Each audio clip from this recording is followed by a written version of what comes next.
Good evening to all. Myself Parul Jain. Today I am going to discuss about the environmental issues. जो environmental issues की जो series चल रही थी उसका नेक्स्ट टॉपिक है ग्रीन हाउस इफेक्ट और ग्लोबल वार्मिंग। तो जो कि एनसीईआरटी का बहुत ही अच्छा सा इंटरेस्टिंग टॉपिक है और बहुत ही इम्पोर्टेंट टॉपिक होने वाला है। इसमें आज हम डिस्कस करेंगे ग्रीन हाउस इफेक्ट। तो इसका नाम है ग्रीन हाउस इफेक्ट। तो ग्रीन हाउस होता क्या है? एक कोई सा कांच का ग्लास का कोई हाउस होगा, ठीक है, ग्लास का यानी ये कांच का कोई हाउस हम क्रिएट करते हैं, आर्टिफिशियली क्रिएट करते हैं, जहाँ पे हम प्लांट्स को ग्रो कराते हैं। ये प्लांट्स होते हैं जो कि उनको हम ग्रो कराते हैं, ठीक। ये ग्लास का होने के कारण से ये हीट ज्यादा लेता है। ये किस तरह से हमको फील होता है, जैसे कोई गाड़ी अगर पार्किंग में लगी होती है, कोई समर सीजन में हमने देखा होगा, बेसिकली समर में कि अगर कोई गाड़ी है तो अगर वो कहीं पार्किंग में अगर पार्क है, हमारी ये कोई 4 व्हीलर है मान लेते हैं, अगर ये पार्क है तो जो सन की रेज बहुत लॉन्ग टाइम तक इस पे पड़ती है तो ये क्या हो जाती है, ओवर हीटेड हो जाती है, बहुत हीटेड हो जाती है, बहुत गर्म हो जाती है। क्यों? उसको ग्लास का बना होता है, जो एयर है वो इनसाइड तो जाती है लेकिन बाहर नहीं निकल पाती। सेम उसी प्रिंसिपल को हम लेके चलते हैं ये ग्रीन हाउस इफेक्ट में। तो ये ग्रीन हाउस बेसिकली होता क्या है, एक ग्लास का ये कंटेनर है, ठीक है, एक बॉक्स है, घर है, हाउस है, ये ग्लास का बना हुआ है, ग्लास, ठीक है, इसका ये हाउस है। अब इसमें क्या है, ये प्लांट्स लगाए हुए हैं, जो भी प्लांट्स हमें चाहिए, डिजायरेबल हॉर्टिकल्चर प्लांट्स जो भी है वो बेसिकली इसमें घूम। और मेनली ये किस सीजन में किया जाता है? मेनली ये विंटर में किया जाता है, इन विंटर सीजन। ये बेसिकली ज्यादातर ठंडियों के सीजन में ये किया जाता है, क्योंकि ये ठंडी का जो मौसम होता है, विंटर जो सीजन होता है, ये कोल्डेस्ट रहता है as compare to summer days. Means इसमें जब ठंडी का दिन होता है तो थोड़ी जो सन की रेज की होती है वो कम्पेयर टू समर के कम रहती है। तो विंटर सीजन में अगर हमको एक कांच का कंटेनर का एक हाउस बनाते हैं जिसमें हम प्लांट्स को ग्रो कराते हैं, ठीक है। तो ये तो हुआ ग्रीन हाउस, ठीक। ग्रीन हम क्यों बोल रहे हैं? क्योंकि इसमें प्लांट्स है। प्लांट्स कौन से कलर के होते हैं? मेनली ग्रीन ही कलर के होते हैं। तो जो ग्रीन प्लांट्स हैं कोई ग्लास के अंदर हैं, हाउस का रूप लेके, उसमें इफेक्ट क्या है अब हम ये जानेंगे। अगर ग्रीन हाउस में क्या इफेक्ट ऐसा होता है जिससे हम ग्रीन हाउस इफेक्ट बोलते हैं, ठीक है। तो वही इफेक्ट को हम जानने वाले हैं। तो जो ये सन होता है, ये जो सन है, ये हम प्यारा सा जो सन बना रहे हैं, नेचुरल एनर्जी का जो सोर्स होता है, जब इस सन की रेज हमारे पृथ्वी पे पड़ती हैं तो हमारा जो पृथ्वी है वो हीट होती है, ठीक। लेकिन हम ये भी जानते हैं ये जो सन है, ठीक, ये सन है। अब ये सन की जो रेज हैं हमारे पृथ्वी पे जब पड़ती हैं तो क्या होता है, हमारा जो अर्थ है, ये हमारी जो अर्थ है ये हीट होती है, लेकिन कुछ अमाउंट ऑफ एनर्जी जो होती है ये रिफ्लेक्ट बैक हो जाती है, आती है सन की रेज, ठीक। ये सन रेडिएशन है, सन रेडिएशन, ये जो सन की जो रेडिएशन है वो आती हैं और रिफ्लेक्ट बैक हो जाती हैं, कुछ amount of energy reflect back हो जाती है। तो यहाँ पे हम इसको रिफ्लेक्ट बैक को यू दर्शा रहे हैं, ये है रिफ्लेक्ट बैक, ठीक। तो हम इसमें क्या बताना चाह रहे हैं, जो मान लिया सन से 100% एनर्जी निकली, ठीक, 100%, उसमें से सन के रेडिएशन जो है 100% है, उसमें से रिफ्लेक्ट हो गई मान लेते हैं 50%, ठीक, 50%। तो ये 50 किधर है? ये हमारे सरफेस पे है, ये जो हमारा अर्थ सरफेस है उस पे है, ठीक। तो हमारे जो ग्रीन हाउस इफेक्ट है, जो हम जिसको बात कर रहे हैं, तो इस पे जो सन रेज है वो आ तो जाएंगी, मींस ये जो सन की जो रेडिएशंस है ये इस ग्लास से आ तो जाएंगी, बट क्या इससे पास अवे रिफ्लेक्ट बैक होगी? नो, इससे पास नहीं हो पाएगी। इसी इफेक्ट के कारण ये जो ग्रीन हाउस है, जो ग्रीन कलर का ग्लास का कंटेनर बना हुआ है, हाउस बना हुआ है, उसमें क्या होगा, यहाँ पे हीट ज्यादा हो जाएगी, हीट यानी टेम्परेचर ज्यादा हो जाएगा। और ये टेम्परेचर का ज्यादा होना हमारे लिए तो यहाँ पे हमने मतलब बनाया हुआ था ये प्लांट्स को कल्टीवेट करने के लिए, तो यहाँ पे तो लाभदायक हुआ, हमारे लिए बेनिफिशियल हुआ। तो इससे हमारे जो प्लांट्स हैं वो प्रॉपर अमाउंट ऑफ सन की रेडिएशन वो गेन करते हैं और प्लांट ग्रो करते हैं। तो लेकिन जो टेम्परेचर है इसका यहाँ का इंक्रीज हो जाएगा। ये तो ग्रीन हाउस इफेक्ट हुआ, ठीक। इसके लिए कुछ बहुत सारी गैसेस होती हैं जिसको ग्रीन हाउस गैस कहते हैं।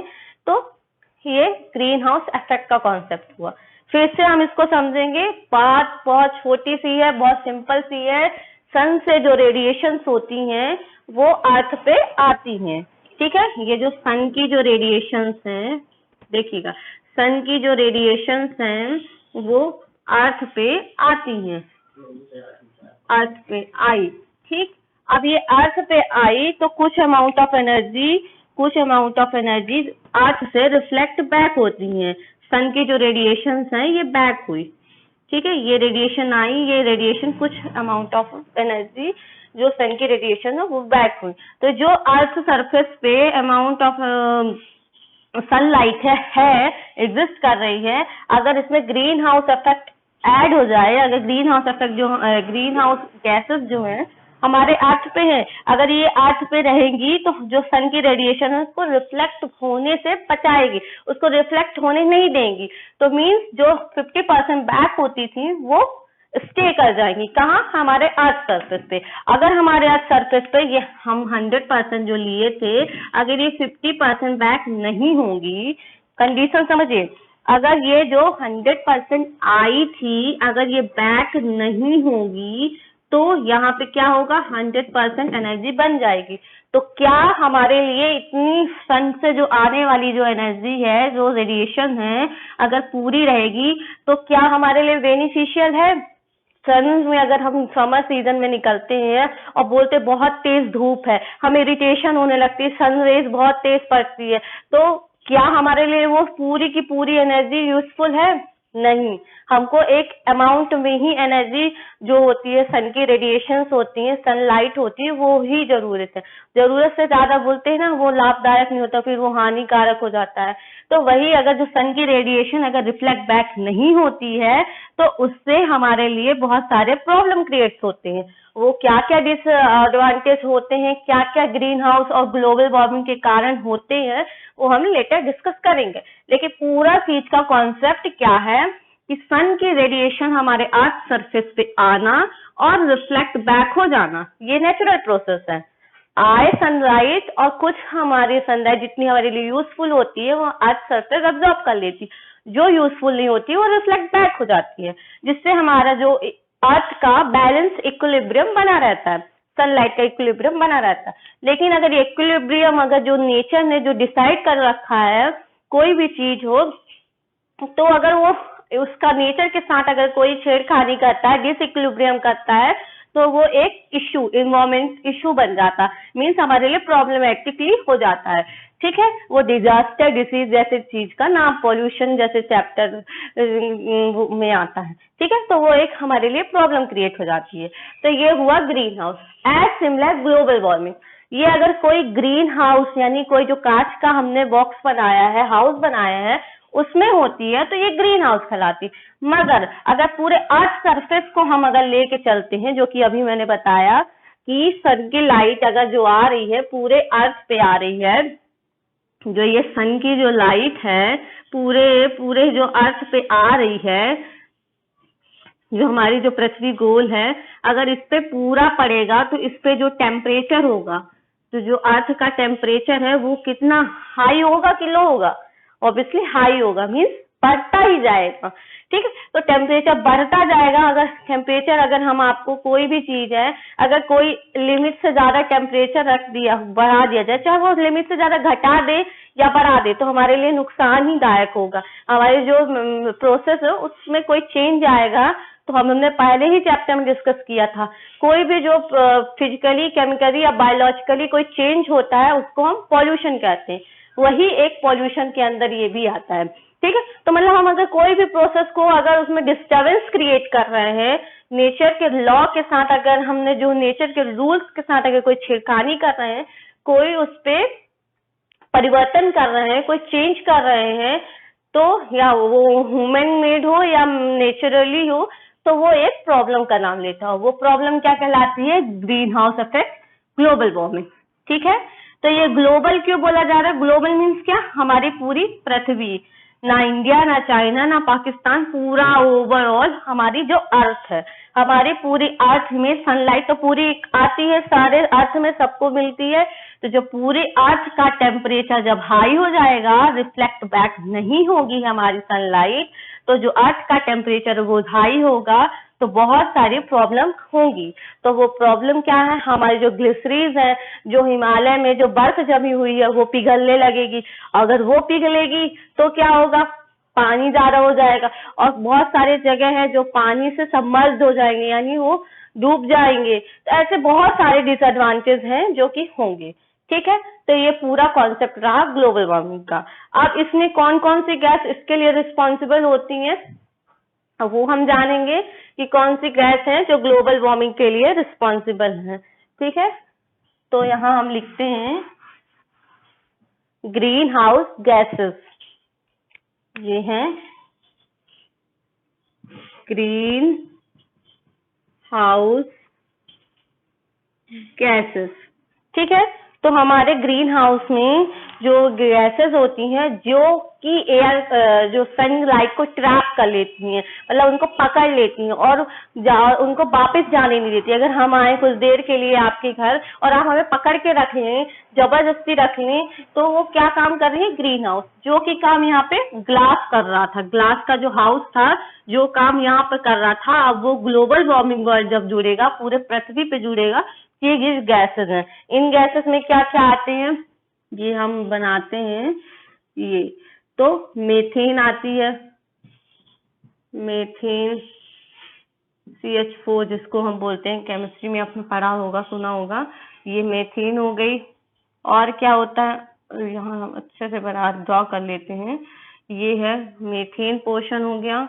ये CO2, large amount of CO2 होता है, कार्बन डाइऑक्साइड होती है। और क्या होता है? अदर गैसेस होती हैं। और क्या होता है इसमें? CFC, क्लोरोफ्लोरोकार्बन, CFC क्या है? क्लोरोफ्लोरोकार्बन। ठीक है, तो क्लोरोफ्लोरो। अब इसका पर्सन जान लेते हैं। और NO2, ठीक है, तो इसका पर्सन क्या? NO2 जो है 6% है। क्लोरोफ्लोरोकार्बन है जो कि 14% है। किसी बुक में 1-2% आगे पीछे मिलेगा, क्योंकि एकदम एक्यूरेट नहीं है, लेकिन इससे कुछ एस्टिमेशन लग जाता है कि कितने परसेंट है। ये 60% है। और मीथेन गैस कितनी है? 20% है। ठीक है, और अदर गैसेस हैं जो कि रिमेन परसेंट में है। ठीक है, तो इससे हमको पता चलता है कि हमारे जो ग्रीन हाउस में कौन कौन सी गैस के लिए मेनली डिफाइन किया जा रहा है। मीथेन गैस हम देखते हैं, ये LPG वगैरह में ब्यूटेन वगैरह होता है, मीथेन गैस हो गया। कार्बन डाइऑक्साइड तो होती है हार्मफुल गैस है, कार्बन मोनोऑक्साइड और कार्बन डाइऑक्साइड।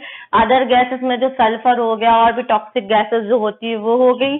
क्लोरोफ्लोरोकार्बन जो कि हम जो रेफ्रिजरेटर, फ्रिज जो यूज करते हैं पहले जमाने में, मतलब अब तो बंद हो गया है, लेकिन जो रेफ्रिजरेटर होता है उस पे क्लोरोफ्लोरोकार्बन का यूज होता था, जिससे बहुत सारा पोल्यूशन होता है। ये ग्रीन हाउस गैस जैसे वो होते, ग्रीन हाउस इफेक्ट जैसे ग्लोबल लेवल की प्रॉब्लम्स होती थी, जिससे अब इसको नहीं यूज हुआ था।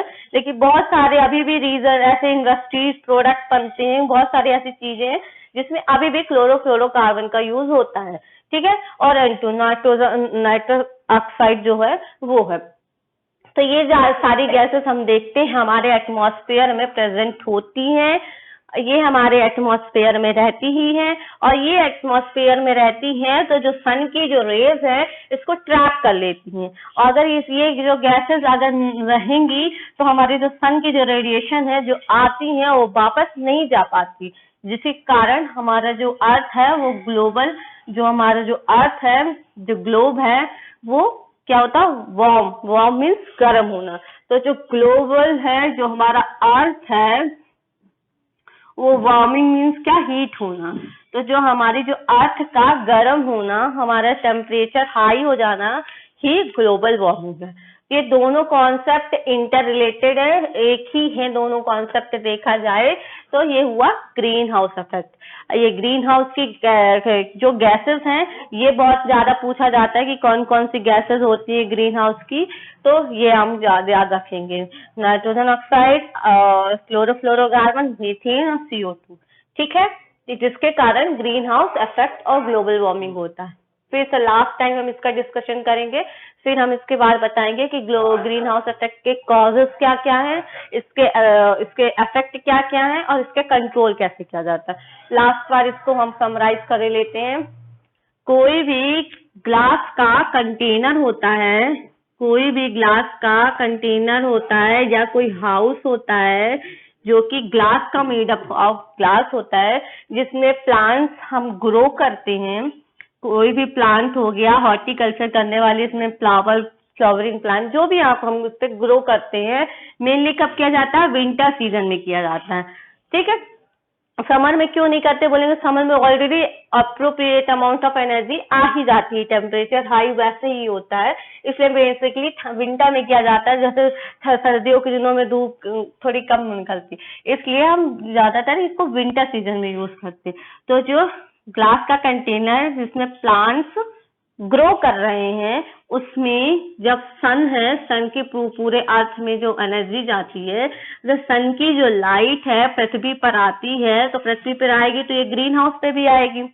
ठीक है, तो ये जो ग्रीन हाउस है हमने बनाया है, आर्टिफिशियली क्रिएट किया है, उस पे आएगी और ये ग्लास का बना होने के कारण रिफ्लेक्ट नहीं हो पाएगी, जिससे हमारे ये जो ग्लास का जो हाउस बना है उसमें टेम्परेचर इंक्रीज हो जाएगा और जो हमारी जो प्लांट्स है वो ग्रो करेंगे। ये हम, ठीक है, तो ये हुआ ग्रीन हाउस। ठीक है, और ग्लोबल वार्मिंग क्या है, जब कोई सन की एनर्जी हमारे पूरे अर्थ पे, सन से आने वाली एनर्जी कहाँ पड़ेगी, हमारे अर्थ पे पड़ेगी, और अर्थ में पड़ने के बाद अगर वो रिफ्लेक्ट बैक टू सन नहीं जा पा रही है due to green house gases, कुछ ग्रीन हाउस गैसेस के कारण। और ग्रीन हाउस गैसेस क्या क्या है, मीथेन है, कार्बन डाइऑक्साइड है, क्लोरोफ्लोरोकार्बन है, नाइट्रोजन ऑक्साइड है और कुछ अमाउंट ऑफ अदर गैसेस हैं। तो इनके कारण जो एनर्जी है वो बैक नहीं हो पाती है, जिससे ये इफेक्ट होता है और जिससे हमारे अर्थ का टेम्परेचर इंक्रीज होता है। टेम्परेचर इंक्रीज होने से बहुत सारी प्रॉब्लम होती है, बहुत सारे इन्वायरमेंटल डिसबैलेंस क्रिएट होते हैं, जो कि हम नेक्स्ट वीडियो में डिस्कस करने वाले हैं। Okay, thank you for watching.